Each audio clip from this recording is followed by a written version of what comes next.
Very good morning, friends. You all are again welcome in our corporate concept classes. Today, after a long gap, we are now again starting our classes.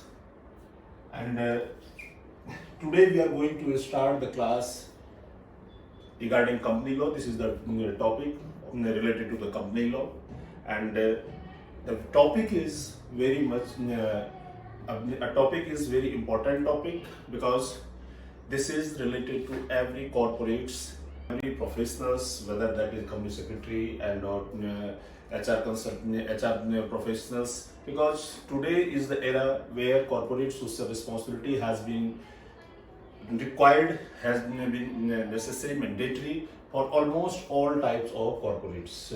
However, we will see the provisions of the company law in the later session that where which organizations are exempt from this provision. So, first of all, we will start our class that is regarding CSR. Friends, first of all, we all know, and the person who are related to the corporates have obviously heard about the term corporate social responsibility or CSR. So, first of all, we have to understand that what is the meaning of the corporate social responsibility. So, what is this corporate social responsibility? The corporate social responsibility has been very different things at different points in time, because this concept we know that very early, or we can say that कुछ ही दिनों पहले जो companies law है, companies act 1956 के बाद companies act 2013 start हुआ, companies act 2013 जो mandatory requirement है, उसके बाद ये जिन ऑर्गेनाइजेशंस पे लागू हुआ, ये प्रोविजन जो है सो कंपनी लॉ में मैंडेटरीली डाला गया। लेकिन ये कंसेप्ट आज ही का नहीं है। ये कंसेप्ट जो है, ये कॉर्पोरेट सोशल रिस्पॉन्सिबिलिटी कंसेप्ट जो है, ये corporate social responsibility concept since 1800 से चलता आ रहा है। बेसिकली इसमें क्या हुआ कि इसके फॉर्म्स चेंज होते गए। कभी जो है सो ये फिलैंथ्रोपी के तौर पे लिया गया, कभी जो है सो ये लीगल प्रोविजंस के तौर पे लिया गया हुआ है। तो आइए हम लोग इसको डिटेल में देखते हैं। सबसे पहली बात करें, पहले हम टर्म को समझने की कोशिश करें तो जो कॉर्पोरेट सोशल रिस्पॉन्सिबिलिटी है, ये इसके बेस में at its core it refers to the business self regulation with the aim of being socially accountable. Means आप जानते हो कि जो भी बिजनेस करते हैं, वेदर जो बिजनेस में इन्वॉल्व है किसी तरीके से, तो बिजनेस जो लोग कर रहे हैं उन्हें प्रॉफिट होता है, बिकॉज बिजनेस का बेसिक मोटिव प्रॉफिट अर्निंग होता है। और जो सोर्सेज हमें मिलते हैं वो हमें नेचर मदर से मोस्ट ऑफ द सोर्सेज मिलते हैं, डायरेक्टली और इनडायरेक्टली, या इस सोसाइटी से हमें मिलते हैं। चाहे जो है सो आप रिसोर्सेज की, मटेरियल की बात करें, चाहे मशीन की बात करें, चाहे जो मैन पावर की बात करें, हर चीज हमें इस सोसाइटी से ही मिलता है। हम उसे फर्दर प्रोसेस करते हैं, प्रोसेस करने के बाद हम उसे अपने प्रोडक्ट तैयार करते हैं, उस प्रोडक्ट को मार्केट में फिर जो है सो हम लॉन्च करते हैं और उससे कुछ न कुछ हमें प्रॉफिट होता है। यही बिजनेस का बेसिकली पर्पस होता है। तो ये चीज जो बेसिकली इसका बेस है कॉर्पोरेट सोशल रिस्पॉन्सिबिलिटी का, ये है कि आप यदि सोसाइटी से कुछ ले रहे हैं तो सोसाइटी को भी आपकी के प्रति, सोसाइटी के टुवर्ड्स आपकी रिस्पॉन्सिबिलिटीज बनती है। तो ये जो है एक अकाउंटेबिलिटी है एक बिजनेस पर्सनल की, एक बिजनेस पीपल की। ये जो आप सोसाइटी से प्रॉफिट के थ्रू जो है सो डायरेक्टली इनडायरेक्टली आप प्रॉफिट अर्न कर रहे हो, अपनी लाइवलीहुड चला रहे हो, अपने कैपिटल, अपने एसेट्स जो है सो आप क्रिएट कर रहे हो, तो सोसाइटी, उस सोसाइटी के टुवर्ड्स भी आपकी रिस्पॉन्सिबिलिटी बनती है। ये जो डेफिनेशन है, इसका definition includes improving working condition, reducing carbon footprints, participating in fair trade and many more accounts.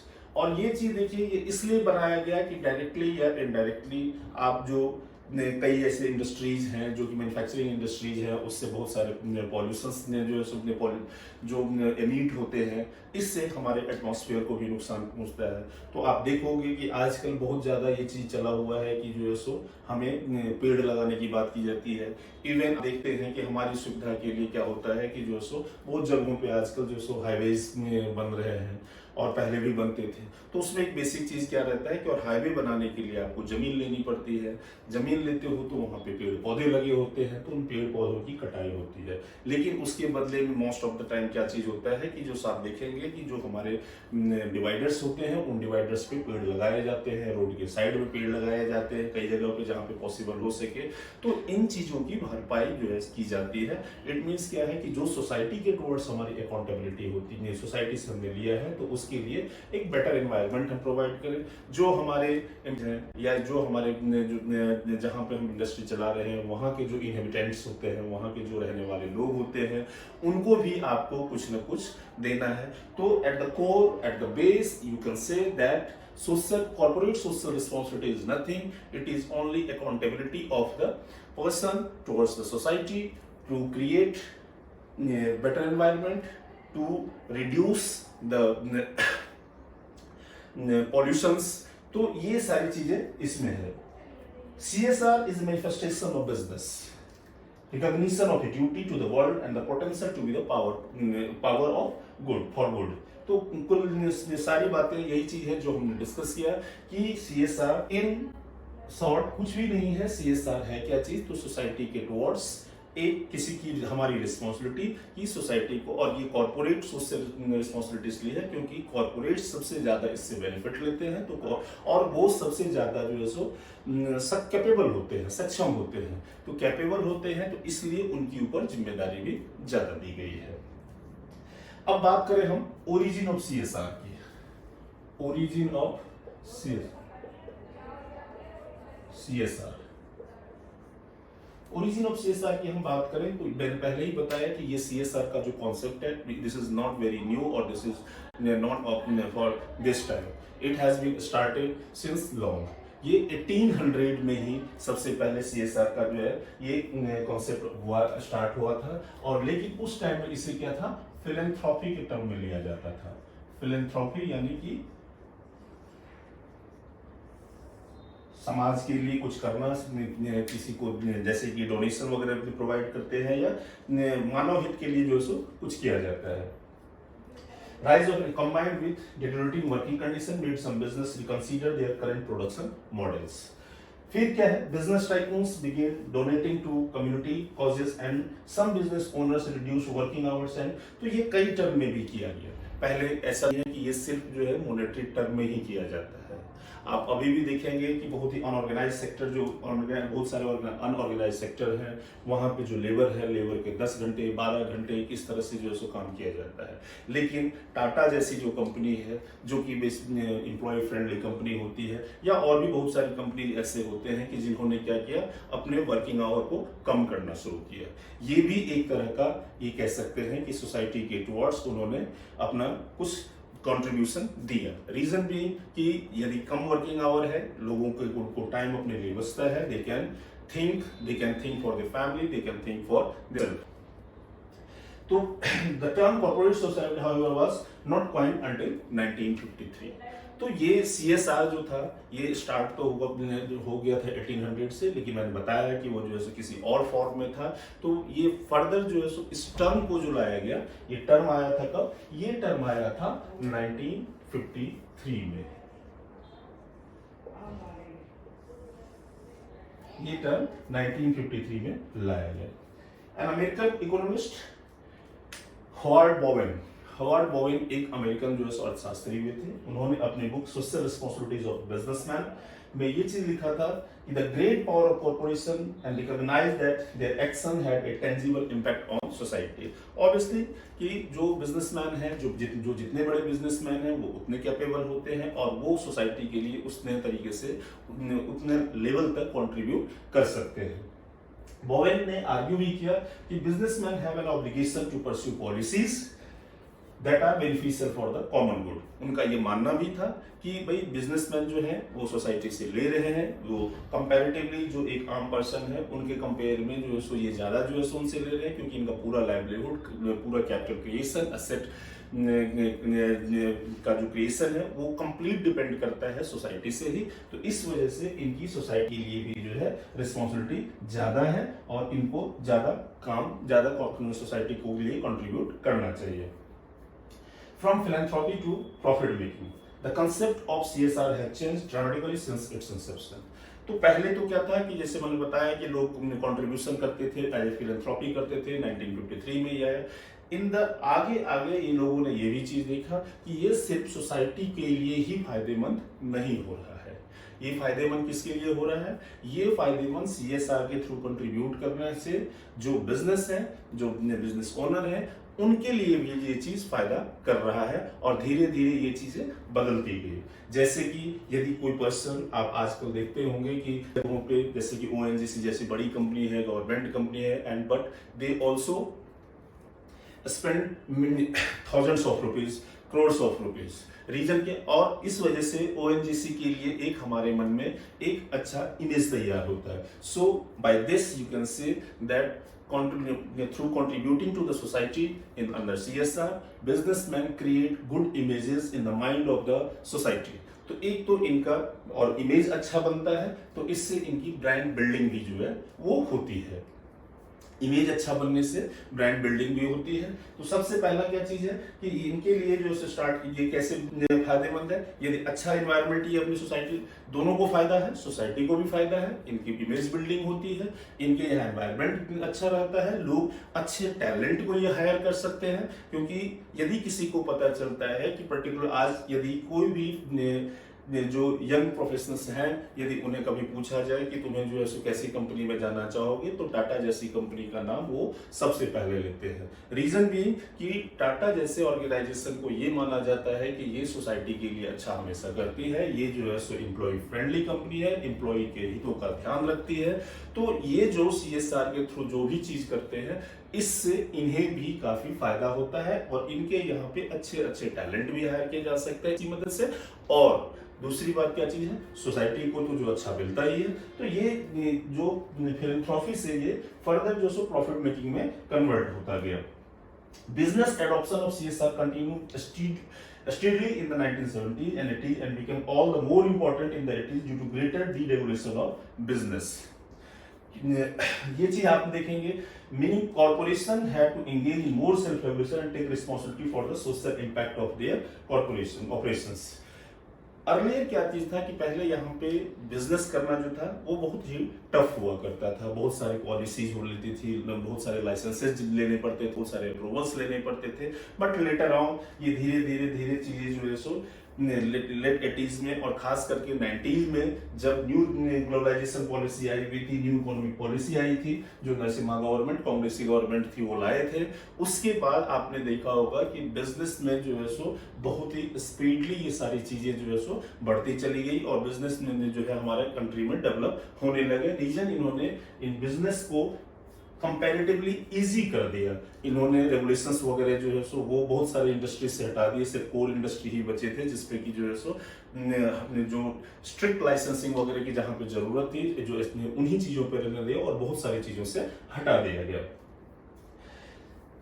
90s से पहले लिमिटेड जो था वो limited to human and labour rights, pollution and waste management, यही तक था। बट ग्लोबलाइजेशन जो मैंने बताया आपको 1990 में जो ग्लोबलाइजेशन आया, इसने CSR के स्कोप को बहुत ज्यादा बढ़ा दिया and let down the foundation for how we understand CSR today. तो ये 1990 में जो आया उसके बाद से आप देखेंगे कि जो ग्लोबलाइजेशन पॉलिसी आई और CSR के लिए जो आज जो लॉ बना हुआ है उसके लिए एक उसने जो फाउंडेशन स्टोन डाल दिया था और ये फर्दर लास्ट बाद में जाकर के जो है सो ये CSR एक मैंडेटरी लॉ के फॉर्म में आया। A wide array of international events and agreements occurred in the 90s. तो 90s से जो है ये स्टार्ट हो गया था। हम आगे देखेंगे भी कि CSR का जो डेवलपमेंट है अप टू टुडे ये कैसे कैसे हुआ है, कैसे जो है सो ये कंट्री में कैसे जो है सो ये वॉलंटरी से मैंडेटरी के फॉर्म में आया है, किसके लिए मैंडेटरी हुआ, ये सारी चीजें हम देखेंगे। तो ये हम अभी इसके हिस्ट्री पे चल रहे हैं। Throughout the 90s and into the early 2000s, the rhetoric of CSR began to shift from minimizing local harm to tackling global issues. आज क्या है CSR? CSR today to the way to do business. आज के date में CSR इतना important part बन चुका है कि ये business करने का एक तरीका हो गया है। Today CSR has become an integral part of doing business. and is increasingly driving consumer choices. For example, nearly 90% of consumers will purchase a product because a company supported an issue they care about. तो सीधी सी बात मैंने वही चीज बताया कि जो वैसे brand building ये क्या चीज है, तो ये एक ब्रांड बिल्डिंग है। या लोग जो कंज्यूमर ड्रिवन जो आइटम्स हैं उसके लिए क्या चीज होता है कि यदि किसी को लगता है कि ये कोई कंपनी या जिस कंपनी का ये प्रोडक्ट है, ये कंपनी सोसाइटी के लिए उन चीजों पे ज्यादा ध्यान दे रही है जिन चीजों को लोगों को खुद ध्यान रखना पड़ता है, तो ऐसे प्रोडक्ट को लोग ज्यादा से ज्यादा खरीदने जाते हैं, जो कि एक ह्यूमन साइकोलॉजी है। CSR is also a big factor in attracting talented employees. I have earlier told you कि ये चीज देखेंगे कि यदि हमें ही पता चलता है, यदि आपको पता चलता है कि ये कोई पर्टिकुलर कंपनी है, वो पर्टिकुलर कंपनी क्या कर रही है भाई, अपने जो एम्प्लॉय के लिए इंश्योरेंस भी करवा दिया, उनका मेडिकल का भी ध्यान रखती है, उनको कार लोन भी जो है सो कम इंटरेस्ट पे देती है, उनको होम लोन जो है इंटरेस्ट फ्री है, इस तरह से जो बहुत सारे बेनिफिट होते हैं। तो दीज ऑल यू कैन से नॉट, देखिए ये सभी चीजें जो है क्या एम्प्लॉय फ्रेंडली है, तो पहले के समय में ये भी तरीके जो है सो एक माना जा सकता है कि ये CSR का था। और इससे जो क्या होता है कि जो भी टैलेंटेड एम्प्लॉय होते हैं, टैलेंटेड जाना तो सभी लोग चाहते हैं, लेकिन ऑर्गेनाइजेशन को एक चॉइस मिल जाता है कि वो अच्छे से अच्छे कैंडिडेट को हायर कर सके। A comprehensive CSR program can have the benefits of increased brand reputation and credibility, improved risk and supply chain management, cost saving from efficiency improvements and increased revenue। तो ये सारे बेनिफिट ऑर्गेनाइजेशन को होते हैं। Corporate social responsibility का meaning की बात करें तो हमने तो ये चीज देखी है, तो इसे यदि थोड़ा सा हम समझने की कोशिश करें तो what is corporate social responsibility. तो कॉर्पोरेट सोशल रिस्पॉन्सिबिलिटी तो एक सिंपल टर्म में हमने ये चीज समझ लिया कि कॉर्पोरेट का सोसाइटी के लिए जो रिस्पॉन्सिबिलिटी होती है कि वो पॉल्यूशन कम करे, वो वेस्ट मैनेजमेंट पे ध्यान दे, मीन्स की जो है सो एनवायरमेंट फ्रेंडली हो, एम्प्लॉय फ्रेंडली हो। तो ये इसको यदि हम समझें तो ये है क्या चीज, CSR इज ए प्रोसेस। ये क्या है प्रोसेस? अब CSR is a process, process है क्या? By which an organisation thinks and involves its relationship with stakeholders for common good and demonstrates its commitment। तो ये एक ऐसा प्रोसेस है CSR का जिसके थ्रू कंपनी या कॉर्पोरेट्स जो है सो ये दिखाती है, ये समझाती है और ये करती है, क्या करती है कि सोसाइटी के लिए, सोसाइटी के लोगों के लिए, जो इनके एम्प्लॉय होते हैं, इनके लिए उसे वो कैसे कमिटेड है। वो सिर्फ मतलब वो इमेज ये चीज बन के आता है CSR के थ्रू कि they are not only here to earn profit and hire employees, but they are here to earn profit as well as to take care of the society in terms of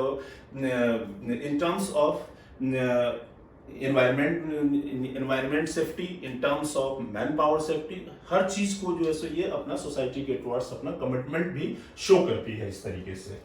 CSR is a concept। Next point क्या चीज है? CSR is a concept that when the corporations get bigger in size, apart from the economic responsibility or earning profit, there are many responsibility attached to them which are of non-financial social nature। यानी कि क्या चीज कहा गया है कि जैसे जैसे आप बड़े होते हो वैसे वैसे आपकी जिम्मेदारियां बढ़ती जाती है।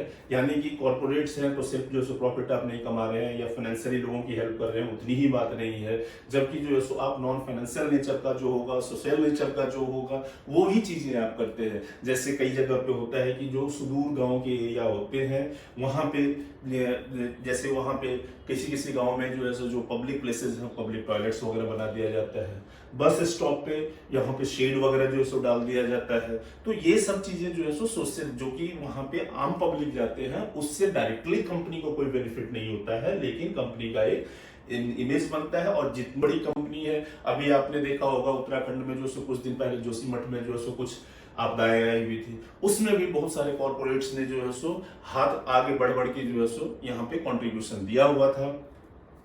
कई सारी छोटी कंपनीज भी थी, वो अपने हैसियत के हिसाब से जितना उनका CSR में बनता था तो उन चीजों को वहां पे कंट्रीब्यूट किया। कोविड के टाइम में भी जो PM रिलीफ फंड था या चीफ मिनिस्टर रिलीफ फंड है, उसमें भी जो है सो लोगों ने बहुत सारे कॉर्पोरेट्स ने बहुत सारे योगदान दिया। तो ये सारी चीजें जो है करोड़ ऑफ रुपीज लोगों ने जो है सो डोनेट किया यहाँ पे। तो दीज आर बिकॉज जैसे जैसे आप बड़े होते हो वैसे वैसे आपकी जिम्मेदारियां बढ़ती चली जाती है। CSR aims to fulfill expectations that society has of business and it is viewed as a comprehensive set of social policies। practices and programs that are integrated throughout business operations. Corporate social responsibility is a business model. कैसे है? By which companies make a concerted effort to operate in a way that enhance rather than degrade society and the environment. तो simply दो सारी चीजों को आप देखेंगे तो what is corporate social responsibility? Corporate social responsibility is nothing but it is responsibility of the corporates towards the society for the development of the society, for the well-being of the society and its people. तो in short आप इस चीज को ऐसे समझ सकते हैं. CSR को लोग चार हिस्सों में बांटते हैं. आप लॉ में देखेंगे, लॉ में भी प्रोविजन है, अलग से शेड्यूल बना हुआ है. शेड्यूल में बहुत सारे जो है सो आइटम्स लिस्ट आउट किए गए हुए हैं कि इन चीजों के लिए आपको एक्सपेंसेस करना है. बेसिकली इसे चार हिस्से में बांटा गया है. Environmental impact, ethical responsibility, philanthropic endeavours and financial responsibilities. तो ये इस तरीके से सीएसआर को बांटा गया हुआ है. Some examples of companies that strive to be leaders in CSR include Starbucks and Ben & Jerry. तो ये तो एक एग्जांपल है, लेकिन मैंने वही बताया आपको कि जैसे आपने देखा कि कोविड के टाइम में लोग जहाँ पे बहुत परेशान थे, वहाँ पे लोगों को जो प्रॉब्लम हो रही थी, उस टाइम में भी CSR में बहुत सारे हेल्प की गई है.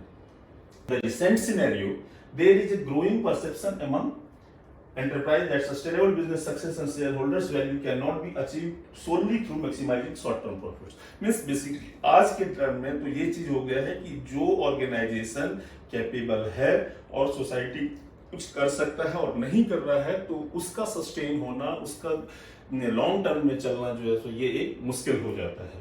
In order to integrate CSR into the core business philosophy, the government has obligated companies those meeting certain threshold limits. तो मैंने आपको बताया कि जो है हम लोग जब CSR के लीगल प्रोविजंस को देखेंगे, जो कंपनीज एक्ट है उसमें दिया हुआ है, सेक्शन 135 है कंपनीज एक्ट का, जहां पे ये चीज लिखा हुआ है कि किन किन कंपनीज को ये सर्टेन रिक्वायरमेंट्स यदि कोई पर्टिकुलर कंपनी करती है पूरी, तो उन्हें क्या करना होगा, उन्हें जो है सो CSR में मैंडेटरीली कंट्रीब्यूट करना पड़ेगा. Factors influencing CSR. अब CSR को कौन कौन से फैक्टर इन्फ्लुएंस करते हैं? ग्लोबलाइजेशन, ये आपने देखा कि ग्लोबलाइजेशन की वजह से भाई बाहर से लोग आ रहे हैं. आपको ये चीज पता है कि इंडिया और चाइना जो है सो वर्ल्ड का सबसे बड़ा मार्केट है. यहाँ पे बहुत सारी बाहर की कंपनीज भी आती हैं आज के डेट में. चाहे आप किसी भी फील्ड में ले लें, चाहे इलेक्ट्रॉनिक आइटम में ले लें, मोबाइल लगभग हम सभी लोग जो यूज करते हैं वो बाहर का ही, फॉरेन कंट्रीज का ही करते हैं. जो व्हीकल हम यूज करते हैं, मोस्ट ऑफ द व्हीकल जो है वो जो है बाहर से ही है, चाहे टोयोटा हो, चाहे विंडो हो, चाहे जो भी है. आपकी फोर्ड थी, वो फोर्ड अभी चली गई है.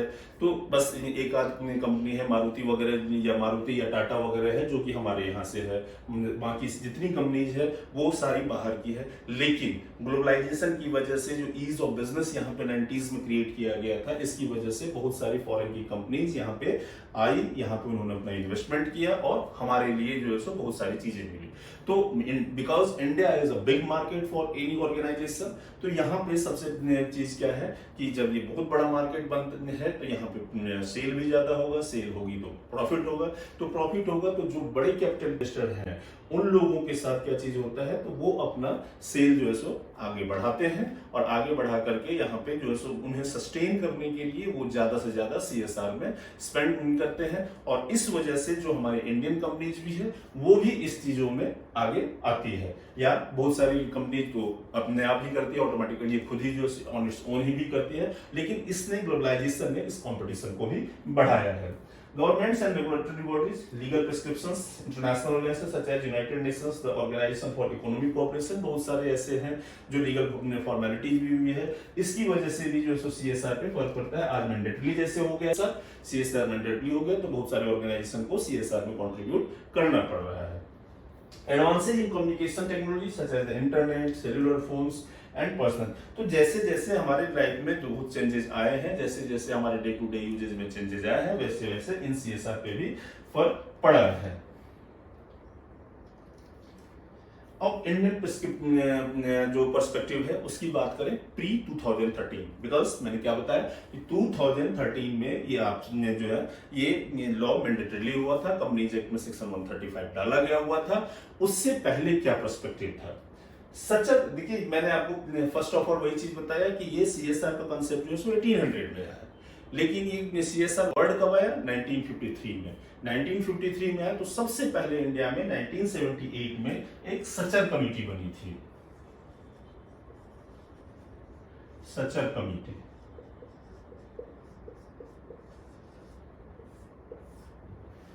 Sachar committee was appointed in 1978 to look into corporate social responsibility issues concerning Indian companies.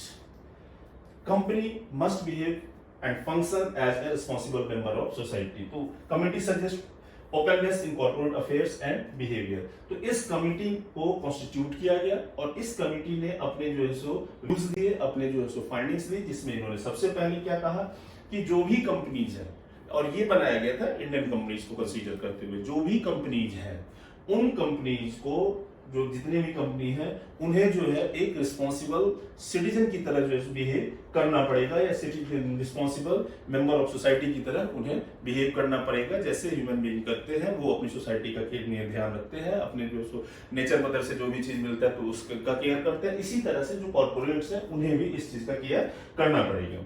Committee ने some businesses houses have established social institutions like schools, ये भी एक CSR का है कि कई बिजनेस ऑर्गेनाइजेशन है जो अपने एम्प्लॉय के लिए खास करके स्कूल, हॉस्पिटल, ये सब सारी चीजें जो है बनाते हैं, और जनरल पब्लिक के लिए भी जो उसमें होता है चैरिटेबल इंस्टीट्यूशंस वगैरह जो डेवलप करते हैं।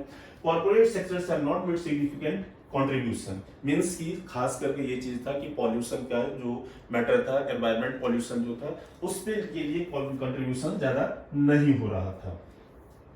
फिर 2007 में पीएम के 10 पॉइंट के सोशल चार्टर भी जो है इशू किया गया। Still this was not mandatory. MCA और CSR, एमसीए में भी जो है लेटर ऑन जाकर के जो है इसमें इसको एक गाइडलाइन, CSR की गाइडलाइन भी इशू की गई थी।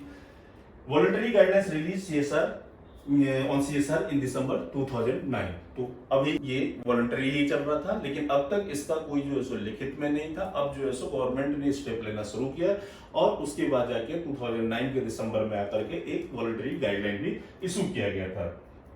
Statement of intent by the national government to replace the guidelines by more comprehensive guidelines. तो ये धीरे धीरे जो है 2009 में एक गाइडलाइन आया, फिर 2011 में जो है गाइडलाइन है जिसे national voluntary guidelines on social environment and economic responsibility of business नाम दिया गया। Planning Commission and Task Force on Business Regulation was constituted. SEBI mandates top 100 listed companies by market capitalization to file business responsibility reports based on and non-voluntary guidelines जो है।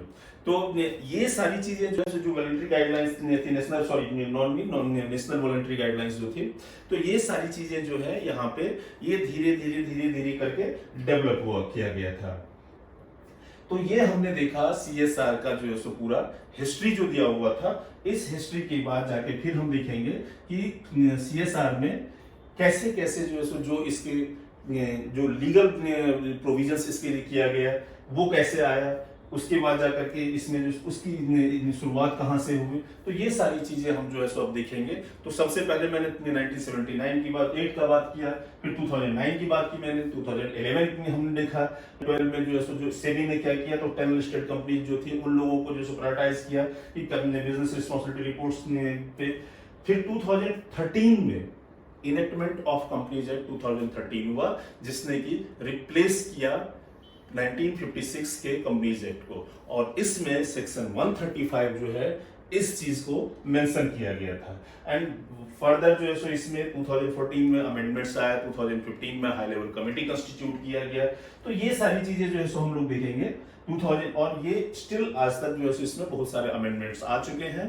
तो next class में हम legal provision की बात करेंगे। Till then आप यदि कोई आप लोगों की क्वेरी हो इसमें, इसकी हिस्ट्री में, यदि कुछ और आप लोग जानना चाहते हो, मैंने बिल्कुल समराइज फॉर्म में ये चीज बताया है। यदि आप लोग कुछ और जानना चाहते हैं तो प्लीज आप लोग जरूर जो है सो हमारे यूट्यूब चैनल पे आए, उसमें अपना कमेंट दें, उसमें अपनी क्वेरी भेजें, और या हमारा जो हमारा ये ईमेल आईडी है, इस पे भी आप अपनी क्वेरी भेज सकते हैं, दैट इज cc.pkjha@gmail.com, या corporate concept classes YouTube channel है, उस पे जाकर के आप अपनी क्वेरी इसके साथ डाल सकते हैं। Till then thank you, we will meet in again next class. Thank you.